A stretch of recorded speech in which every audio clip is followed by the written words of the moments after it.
Okay, here we go. 5.3 notes. We're going to talk about some theorems involving parallel lines. Okay, so this first theorem, sorry, that's not the first theorem. There it is. The first theorem, as you can see, you've got these two parallel lines, L and M. And what we've done here is we put a point here at A and a point here at C, and you can see that's got a distance. A point here at B and a point here at D. And you know what? It's got the same distance. So the theorem says, if two lines are parallel, then all points on one line are equidistant from the other line. So no matter where you put a point out here, if I put another point here, called it X, if you want to get to the other line, you would go perpendicularly and you'd get to this line. So that distance, again, it would be the same. It's always the same. Okay, let's move on. Here's theorem 5.9. Let's just look at it first.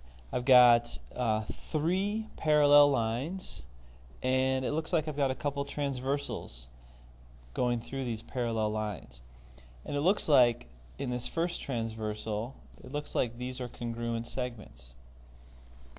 So let's see what the theorem has to say about that. If three parallel lines are cut off congruent segments on one transversal, and it did, then they cut off congruent segments on every transversal. So going over here to this side, this must be congruent to this. How about that? So even if I drew another one in, let's draw it kind of a crazy angle here. This is going to be congruent to this out here. Okay, that's theorem 5.9. Theorem 5.10, let's just look at it first. Looks like I've got a triangle. I've got a line coming in, hitting right here. Looks like it's maybe hitting at the midpoint. And it's being indicated that these are parallel, so that the line coming through is parallel to the base of the triangle.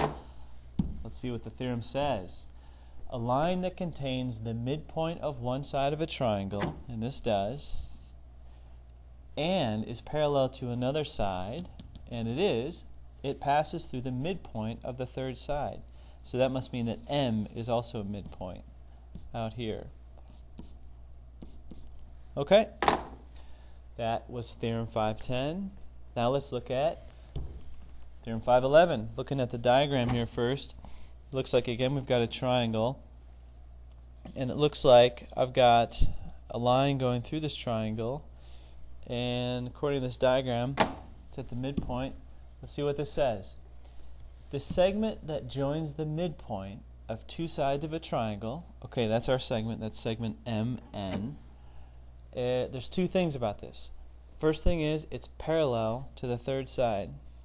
So these are parallel. And the second part is it's half as long as the third side. So MN equals, the distance MN equals half BC. Well, how about that? Okay, so we'll have some fun working with these tomorrow and proving some of them as well. Hope that helps.